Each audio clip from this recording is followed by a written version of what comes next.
देखिए, तो आज हम लोग पढ़ते हैं, जैसे कल हमने आपको पढ़ाया था, जैसे सिंधु नदी, सतलज नदी, काली नदी, तीस्ता नदी, दिबांग नदी, ये सब कल आप सबने देखा था, ठीक ना। तो कल मैंने बताया था इन दोनों नदियों के बीच के क्षेत्र को क्या कहते हैं। ऐसे ऐसे मैंने कुमायूं हिमालय, नेपाल हिमालय, असम हिमालय, पंजाब, ऐसे ऐसे करके नाम बताए थे, ठीक ना। आज थोड़ा सा हम लोग एक चीज़ देखते हैं, ब्रह्मपुत्र नदी के बारे में थोड़ा सा देख लेते हैं, ठीक। और ये सब थोड़ा सा देखते हैं इंट्रोडक्शन तौर पर, ठीक। जैसे देखिए, ब्रह्मपुत्र नदी का जो मैदानी इलाका है वो कहाँ पड़ता है? असम में। कहाँ पड़ता है? असम में। ध्यान देखिए,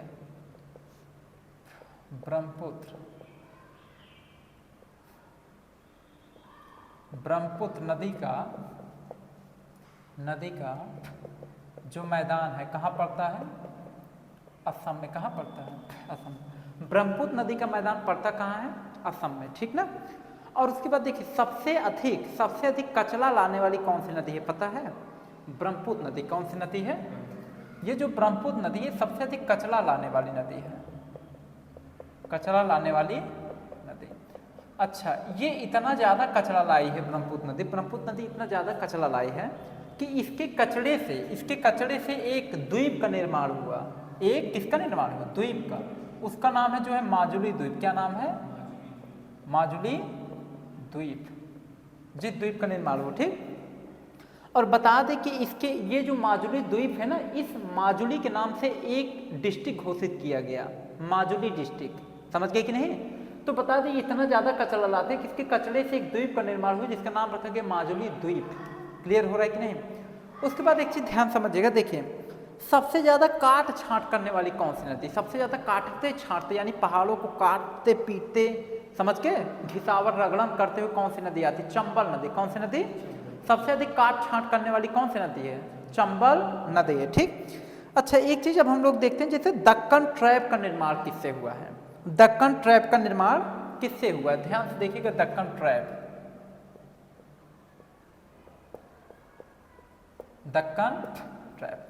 देखिए, जो दक्कन ट्रैप का, अच्छा, दक्कन ट्रैप का मतलब समझ जाइए, दक्षिण भारत। कौन सा भारत? दक्षिण भारत का पठारी क्षेत्र। ये दक्षिण भारत का पठारी क्षेत्र, इसे कहते हैं दक्कन ट्रैप। समझ गए कि नहीं? अच्छा, इस दक्कन ट्रैप का निर्माण हुआ कैसे है? क्या रीजन? देखिए, अरब सागर, जैसे अरब सागर उत्तर, दक्षिण, पूर्व, पश्चिम, भारत के पश्चिम में अब कौन सा सागर पड़ता है? अरब सागर, ठीक। पूर्व में कौन सा है? बंगाल की खाड़ी है, ठीक। जैसे इस टाइप का है, इस टाइप के, इधर पड़ता है बंगाल की खाड़ी, इधर पड़ता है अरब सागर। समझ गए कि नहीं? इधर अरब सागर है, इधर बंगाल की खाड़ी है। समझ गए कि नहीं? तो कहने का ये मतलब, जैसे उत्तर, दक्षिण, पूर्व, पश्चिम, पश्चिम में अरब सागर पड़ता है, पूर्व में बंगाल की खाड़ी। तो ये अरब सागर की तरफ से जो ज्वालामुखी विस्फोट होता है, ज्वालामुखी विस्फोट से जो लावा निकलता है, लावा, ठीक, लावा मैग्मा के ठंडा होने से इस दक्कन ट्रैप का निर्माण होता है। ये दक्षिण भारत का पठारी क्षेत्र है। समझ गए कि दक्कन का मतलब होता है दक्षिण भारत का पठारी क्षेत्र। अच्छी चीज़ और भी जानिए, ये जो दक्कन ट्रैप होता है, यहाँ कभी भूकंप नहीं आता, यहाँ भूकंप आइए नहीं करता है, क्योंकि ये इतना सॉलिड क्षेत्र है ना, यहाँ भूकंप का आश्रय नहीं पड़ पाता है। समझ गए? इतना सॉलिड, इतना घना फील्ड है ये, यहाँ भूकंप आता नहीं। समझ गए? उसके साथ साथ यहाँ जो है, यहाँ से ये देखिए, दक्कन ट्रैप से काली मिट्टी का भी निर्माण होता है। किसका निर्माण? इस दक्कन ट्रैप से किसका निर्माण होता है? काली मिट्टी का निर्माण होता है, ठीक ना। अच्छा, एक चीज जानिए, जैसे दक्कन ट्रैप किससे बना है? मैग्मा या लावा से बना है, ठीक। तो मैग्मा लावा कैसा होता है? काले रंग का होता है। तो काले रंग का जो घिसावट रगड़न होने से किस मिट्टी का निर्माण हुआ? काली मिट्टी। काली मिट्टी पाया कहा जाता है, कहाँ ज़्यादा पाया जाता है? महाराष्ट्र साइड, महाराष्ट्र के क्षेत्र में ये आपका ज़्यादा पाया जाता है। काली मिट्टी महाराष्ट्र में अधिक पाया जाता है, ठीक ना। उसके बाद देखें, अच्छा, जब काली मिट्टी सूखता है, ध्यान सुनना, काली मिट्टी जब सूखता है ना, काली मिट्टी सूखने से बीच में दरार पड़ जाता है। क्या पड़ जाता है? दरार। समझ गए कि नहीं? उसके बाद देखिए, इसमें एक चीज़ और भी हम लोग समझते हैं। देखिए, जैसे एक होता है कि बॉम्बे हाई के नाम कभी सुने हैं? बॉम्बे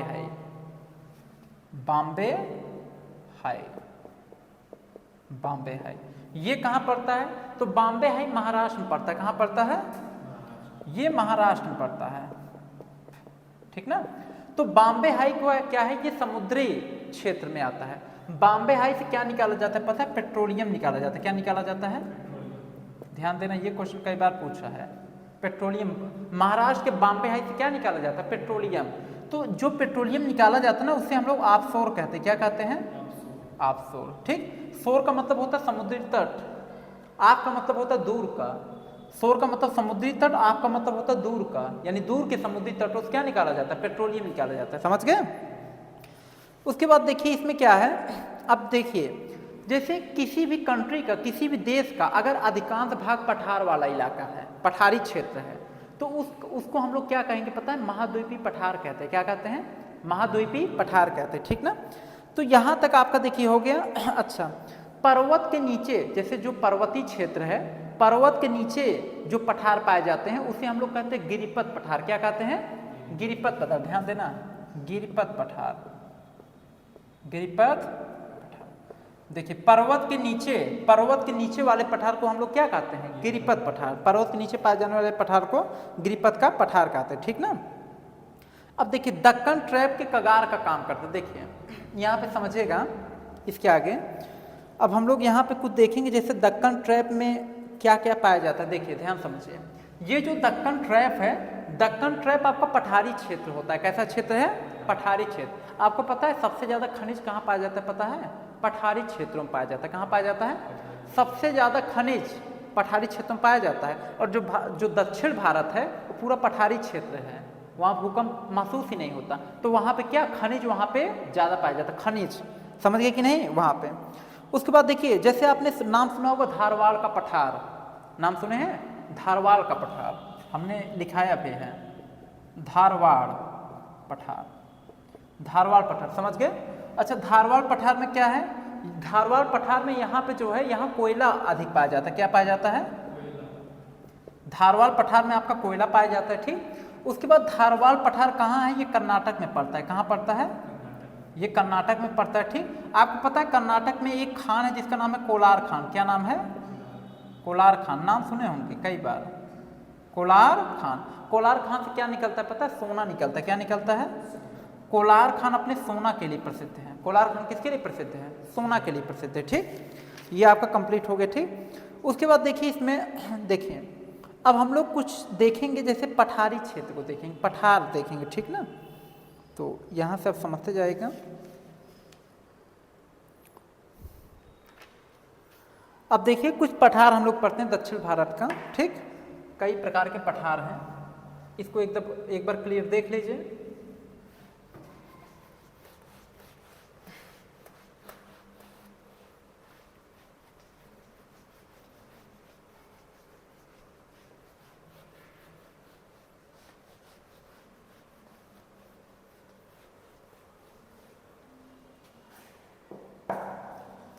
देखिए ध्यान समझिए।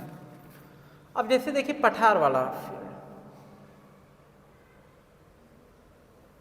ध्यान समझिए। जैसे देखिए ये पूरा आपका, ये पूरा दक्षिण भारत है। कौन सा भारत है, तो ये पूरा दक्षिण भारत आपका पठारी क्षेत्र। कैसा क्षेत्र है, ये पूरा पठारी क्षेत्र है आपका, ये पूरा पठारी क्षेत्र, ठीक। इसी को कहते हैं दक्कन ट्रैप, ठीक। अब जैसे इसमें एक एक करके हम पठार लिखते हैं। जैसे ये हो गया मालवा का पठार, ठीक। फिर ये हो गया जो है आपका बुंदेलखंड का पठार। यहाँ पे हो जाएगा आपका जो है अच्छा सर, अभी ये सब किसी बताएंगे कि ये देश यहाँ पे, ये राज्य यहाँ पे, वो सब वर्ल्ड मैप में बताया जाता है, और इंडियन मैप में स्टेट टू स्टेट बताएंगे, अपने इंडिया के स्टेट बताएंगे, ठीक। अभी यहाँ पे हम पठारी क्षेत्र का क्रम लिखवा दे रहे हैं, अभी तो ऐसे हम बना दे रहे हैं, ध्यान देखते जाइए। यहाँ पे 6, 7, 8, 9, 10, 12। देखिए अब ये पठार का क्रम है। क्या है, पठार का क्रम। ध्यान देखिए पठारी क्षेत्र, देखिए ये पहले नंबर पे कौन सा पठार आता है, यहाँ लिख देते हैं मालवा का पठार। कौन सा पठार, मालवा। ऊपर लिख दी देखिए पठार, अब बार बार पठार नहीं लिखेंगे, समझते जाए, मालवा का पठार, ठीक। सेकंड नंबर पे आपका पठार है, सेकंड नंबर पे आता है आपका बुंदेलखंड का पठार, बुंदेलखंड का पठार। तीसरे नंबर पे आपका है, देखिए लिखा गया, थर्ड नंबर पे आपका क्या है, बघेलखंड। क्या है, बघेलखंड। चौथे नंबर पे जो पठार आता है उसका नाम है छोटा नागपुर। क्या नाम है? छोटा नागपुर, या इसे हम लोग कहते हैं दामोदर घाटी। क्या कहते हैं? दामोदर घाटी। पांचवें नंबर पे जो आता है विंध्याचल का पठार। कौन सा पठार? विंध्याचल का पठार। छठे नंबर पे आपका आता है राउर किला का पठार। सातवें नंबर पे जो आता है आपका दंडका रण का पठार। दंडका रण का पठार। आठवें नंबर पे जो आता है बीदर का पठार। कौन सा पठार? नौवें नंबर पे आता है आपका बस्तर का पठार। 10वें नंबर पे आता है आपका तेलंगाना का पठार। कौन सा पठार? तेलंगाना का पठार। 11वें नंबर पे है आपका धारवाड़ का पठार। कौन सा पठार?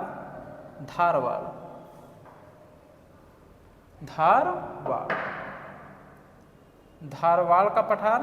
12वें नंबर पे आता है आपका तमिलनाडु का पठार। कौन सा पठार? तमिलनाडु का पठार। देख रहे हैं? तो ध्यान देखिए, ये आपका पठार का क्रम है। तो यहाँ सब ये सब पठार का क्रम हम बनाए। ठीक, ये दक्षिण भारत पूरा क्या है? पठारी क्षेत्र में आता है। जैसे मालवा का पठार, बुंदेलखंड का पठार, बघेलखंड का पठार, छोटा नागपुर का पठार, विंध्याचल, राउरकेला, दंडका, बीदर, बस्तर, तेलंगाना, धारवाड़। यही पठार अभी बता रहे, धारवाड़ पठार। यहाँ कोयला अधिक पाया जाता है, खनिज अधिक पाया जाता है। ठीक, तमिलनाडु का पठार। समझ गए? 12 नंबर, मतलब 12 पठार लगभग आपके पाए जाते हैं। समझ गए? यहाँ पे एक आपका पठार, यहाँ पे एक पाया जाता है, यहाँ पे एक जगह है ऐसे करके है मालदा। क्या क्षेत्र? इसका नाम क्या है? मालदा। ठीक, ये मालदा क्या है? ध्यान समझिएगा, मालदा दरार है। क्या है? मालदा दरार है। ठीक, तो ये धंस गया है, जो है नदियों के वेग से क्या हो गया है? धंस गया है। क्यों धंस गया है? क्योंकि नदियों के वेग से क्या हो गया है? नदियों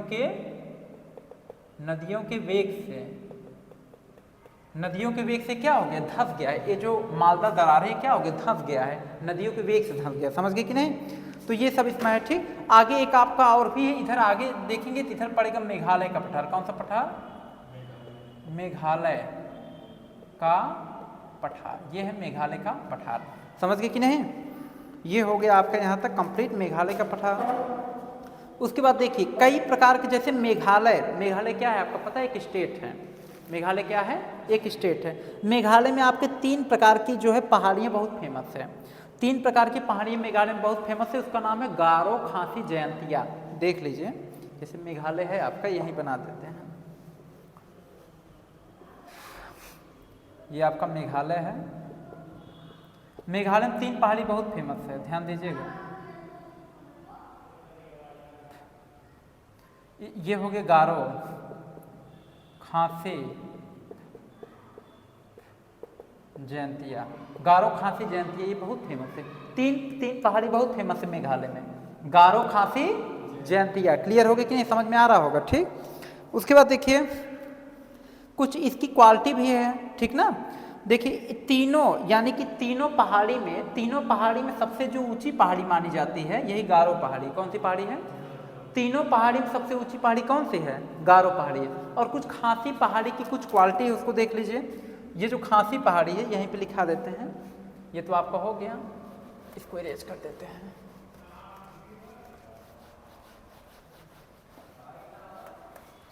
तीनों पहाड़ी में आपका गारो पहाड़ी सबसे ऊंची पहाड़ी है। खासी पहाड़ी देख लीजिए कुछ। खासी पहाड़ी क्या है? इसमें सबसे ज्यादा वर्षा होती है। इस पहाड़ी से क्या होती है? सबसे ज्यादा वर्षा। सेकंड पॉइंट इसका ये चेरापूंजी और मासिनराम खासी में है। जो चेरापूंजी और मासिनराम एक ऐसा क्षेत्र है जहाँ पे बरसात सबसे अधिक होता है। नाम सुने होंगे, चेरापूंजी और मासिनराम। ये कहाँ है? खासी पहाड़ी से ही यहाँ पे वर्षा होती है। तो यहाँ पे लिख देते चेरापूंजी और मासिनराम। क्लियर? यहाँ पे 1200 सेंटीमीटर में वर्षा होती है। 1200 सेंटीमीटर में क्या होती है? वर्षा होती है। फिर अगला आता है क्या? जयंतिया। क्या है? जयंतिया। देखिए जयंतिया में यहाँ कोयला अधिक मिलता है। क्या मिलता है? कोयला अधिक मिलता है। समझ गए कि नहीं? जयंतिया पहाड़ी। ये हो गया आपके यहाँ तक कंप्लीट। उसके बाद अब हम लोग कुछ समुद्र, बस होने वाला है, लास्ट टॉपिक है। अब हम लोग कुछ समुद्र तटीय मैदान देखते हैं, समुद्र तटीय मैदान। ठीक, उसमें देखिए चल रही कि नहीं वीडियो स्पेस है, चला क्लियर है ना? हाँ तो बस एक मिनट रुक जाओ, उसमें स्पेस है, एक दो वीडियो है उसको अभी डिलीट कर देंगे, स्पेस हो जाएगा।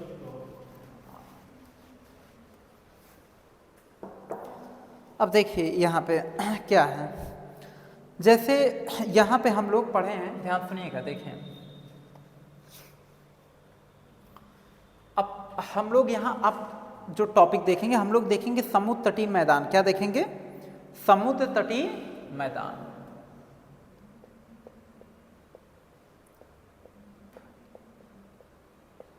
एक मिनट रुकिए, समुद्र तटीय पहले एक दो टॉपिक और भी वो भी कवर करा दें, पढ़ा रहे हैं तो देख लो धीरे धीरे। समुद्र तटीय मैदान वाला टॉपिक कर ले, बता देंगे, कोई दिक्कत नहीं है। जैसे देख लीजिए थोड़ा सा, ठीक। देखिए ये आपका कौन सा क्षेत्र है? ये उत्तर का विशाल मैदान है। क्या है? ठीक ना। उसके बाद यहाँ पे आपका ये आपका कौन सा क्षेत्र आ जाता है? पठारी क्षेत्र। कौन सा क्षेत्र? ये कौन सा क्षेत्र है? पठारी क्षेत्र। क्लियर। उसके बाद ये पठारी क्षेत्र हो गया, ठीक। यहाँ बीच में आपका तटीय मैदान आता है। कौन सा मैदान आता है? हाँ, समुद्र तटीय मैदान, ये बीच में आपका।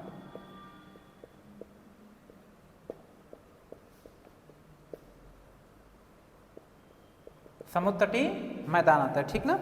उसके बाद देखिए यहाँ पे क्या है, ये पठारी क्षेत्र हो गया, जिसे हम लोग दक्षिण का पठार भी कहते हैं। यहाँ पे आपका आता है, यहाँ पे कच्छ मरुस्थल आता है। क्या आता है? कच्छ मरुस्थल। और यहाँ पे है आपका थार मरुस्थल। कौन सा मरुस्थल? थार मरुस्थल। उसके बाद देखिए यहाँ पे क्या है, उत्तर का विशाल पर्वतमाला। मान लीजिए ये सब तो हो गया यहाँ पे, ठीक है। अब देखिए यहाँ पे समुद्र तटीय मैदान, यहाँ पे यहीं पे आपका समुद्र तटीय मैदान पाए जाते हैं, ऐसे ऐसे करके। जैसे आपका जो है समुद्र तटीय मैदान में देखा जाए तो आपका जो है कुछ जैसे यहाँ पे कोंकण तट पाया जाएगा, ठीक ना। ऐसे ऐसे करके कई प्रकार के तट हैं। समुद्र के किनारे वाले जो तट हैं उनका अलग अलग नाम दिया गया। अलग अलग स्टेट का, जो स्टेट समुद्र तट के किनारे हैं, उन स्टेट का जो समुद्री किनारा है उसको अलग अलग नाम दिया गया है, ठीक। तो वो नाम हम आपको बता देंगे एक एक करके। जैसे कोंकण तट है, काठियावाड़ तट है, केनाली तट है, मालाबार तट है, समझ गए कि नहीं। कोरोमंडल तट है, उत्कल तट है, समझ गए ना। इन सब तटों को बारे में हम क्रम से आपको लिखाएंगे। तो उसके पहले थोड़ा सा हम लोग देखते हैं जैसे थार मरुस्थल, ठीक।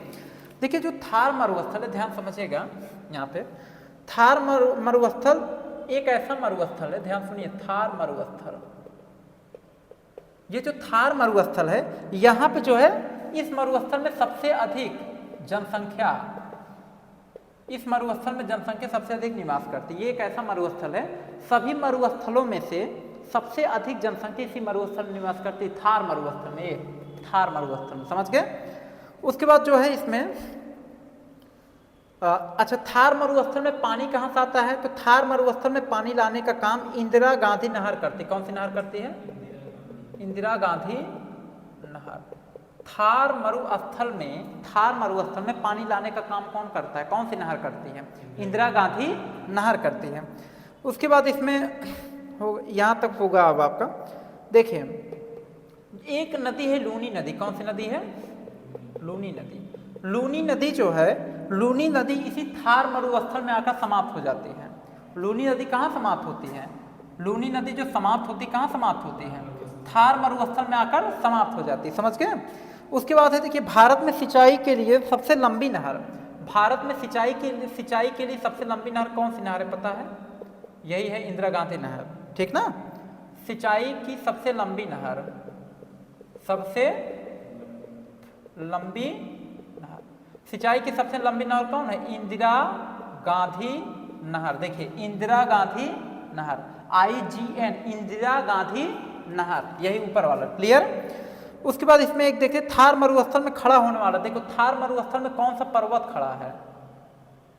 खड़ा होने वाला पर्वत, खड़ा होने वाला पर्वत। थार मरुस्थल में कौन सा पर्वत खड़ा है पता है? थार मरुस्थल में खड़ा होने वाला पर्वत है अरावली पर्वत। कौन सा पर्वत? अरावली पर्वत। थार मरुस्थल में कौन सा पर्वत खड़ा है? अरावली पर्वत। कौन सा पर्वत? अरावली। अब देखिए सबसे अधिक आबादी वाला मरुस्थल देखा जाता है थार मरुस्थल। यहाँ जनसंख्या सबसे अधिक निवास, सभी मरुस्थलों में सबसे ज्यादा जनसंख्या कहाँ निवास करती है? थार मरुस्थल में। यहाँ पे कौन सी नहर आती है? यहाँ पानी कौन देता है? इंदिरा गांधी नहर से पानी मिलता है, समझ गए? कौन सी नदी समाप्त होती है? लूनी नदी यहाँ पे समाप्त हो जाती है। सिंचाई की सबसे लंबी नहर कौन सी है? इंदिरा गांधी नहर।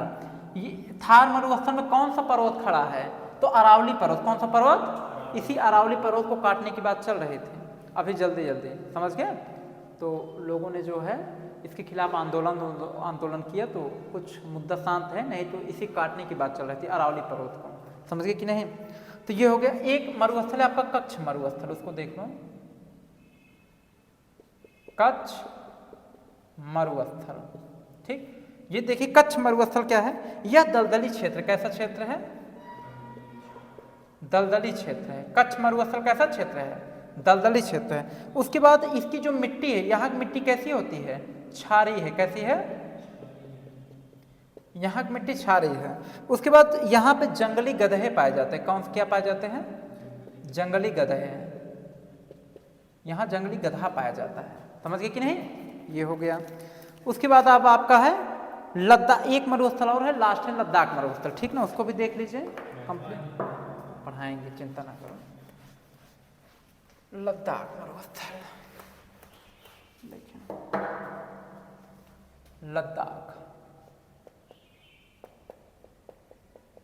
लद्दाख मरुस्थल। लद्दाख मरुस्थल देखिए 2-3 पॉइंट है, देखें। इसे हम लोग शीत मरुस्थल कहते हैं। कौन सा मरुस्थल? शीत मरुस्थल के नाम से जानते हैं इसे। उसके बाद अगला पॉइंट है पहाड़ों पर पेड़ पौधे नहीं। देखो लद्दाख मरुस्थल पे यानी पहाड़ों पर पेड़ पौधे नहीं उगते हैं। क्या होते हैं? इसके पहाड़ों पर पेड़ पौधे नहीं उगते हैं, ठीक। उसके बाद अगला जो इसमें पॉइंट है ठंड। यहाँ पे जो लद्दाख मरुस्थल में ठंड भयानक पड़ता है, ठंड बहुत तेज पड़ता है, समझ गए? उसके बाद ये कैसा मरुस्थल है? ठंडा मरुस्थल। कैसा मरुस्थल है? ठंडा मरुस्थल है। यहाँ ठंड बहुत भयानक पड़ता है। शीत मरुस्थल के यहाँ इसे कहते हैं पहाड़ों पर पेड़ पौधे नहीं उगते, ठंडा बहुत भयानक पड़ता है, इसे ठंडा मरुस्थल के भी नाम से जानते हैं, समझ गए? भारत के 2 उष्ण मरुस्थल है। भारत के 2 उष्ण मरुस्थल है। कौन कौन से? लिख देते। उष्ण मरुस्थल कौन कौन से? एक कच्छ, दूसरा थार। इसमें भी दिया कच्छ और थार। देखिए कच्छ और थार मरुस्थल। देखिए भारत के उष्ण मरुस्थल कितने हैं? 2। भारत में उष्ण मरुस्थल कितने हैं? 2। कौन कौन से? कच्छ, दूसरा थार। कच्छ और थार मरुस्थल कैसे मरुस्थल है? उष्ण मरुस्थल है। कैसे हैं? उष्ण, समझ गए? तो ये कुछ हमने आपको पॉइंट्स बता दिया, देख लीजिए एक बार अच्छे से, समझ गए? अब तो पॉइंट लिख दिए तो आप पढ़ सकते हैं, समझ गए कि नहीं? ये क्वेश्चन कई बार पेपर में पूछा गया। सिंचाई के लिए सबसे लंबी नहर कौन सी है? भारत में इंदिरा गांधी नहर, समझ गए कि नहीं? ये क्वेश्चन कई बार आया, ठीक ना? तो ये सब तो अब आपके कंसेप्ट क्लियर हो गया। तो आज के लिए बच्चों यहीं तक। इसके आगे का कल का जो टॉपिक चलेगा समुद्र तटीय मैदान, कल हम आपको बताएंगे। समुद्र तटीय मैदान कल चलेगा। तो आज के लिए इतना ही, इसके आगे वीडियो आपका नेक्स्ट डे चलेगा।